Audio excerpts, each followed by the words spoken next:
বিশ্বকাপের সময় আর আইসিসির কার্যক্রমে সন্তুষ্ট হতে না পেরে স্পন্সর তালিকা থেকে সরে দাঁড়িয়েছে এমআরএফ। কিছুদিন পর টি-20 বিশ্বকাপ শুরু হতে গেলেও এখনও চূড়ান্ত হয়নি প্রাইজ মানি। এদিকে পাকিস্তান জাতীয় দলের সঙ্গে যোগ দিয়েছেন head coach Gary Kirsten. Specialist coach পদে ফিল সিমন্সকে নিয়োগ দিয়েছে পাপুয়া নিউগিনি। বিশ্বকাপ শুরুর আগে এখনও চূড়ান্ত নয় টুর্নামেন্টের প্রাইজ মানি। যার যেমন ইচ্ছে তেমন নীতির প্রস্তুতি ম্যাচের সূচিও ঘোষণা হয়েছে টুর্নামেন্ট শুরুর 2 সপ্তাহ আগে। যুক্তরাষ্ট্রে ক্রিকেট বিশ্বকাপ নিয়ে আলোচনার সীমা নেই। জনপ্রিয়তা তো বটেই, অবকাঠামোগতভাবেও অনেক পিছিয়ে আমেরিকা। তার উপর উপমহাদেশের সঙ্গে সময়ের ব্যবধান এতটাই যে মধ্যরাত বা ভোরে খেলা দেখাটা সুবিধাজনক নয় দর্শকদের জন্য। তাই তো বিনিয়োগ নিয়ে চিন্তিত স্পন্সর প্রতিষ্ঠানগুলো।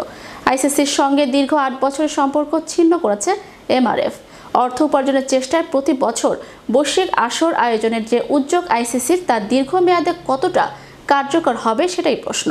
তাই বলে দলগুলোর ব্যস্ততা থেমে নেই। পাকিস্তান তাদের নতুন হেড কোচ গ্যারি কার্স্টেনকে প্রথমবারের মতো পেয়েছে। আইপিএল ব্যস্ততা শেষে বিশ্বকাপের আগে ইংল্যান্ডের বিপক্ষে 3 ম্যাচ সিরিজ দিয়েই শুরু হবে তার নতুন মিশন। বাবর ওয়াহাবরা জাতীয় দলের জার্সি তুলে স্বাগত জানিয়েছেন নতুন কোচকে।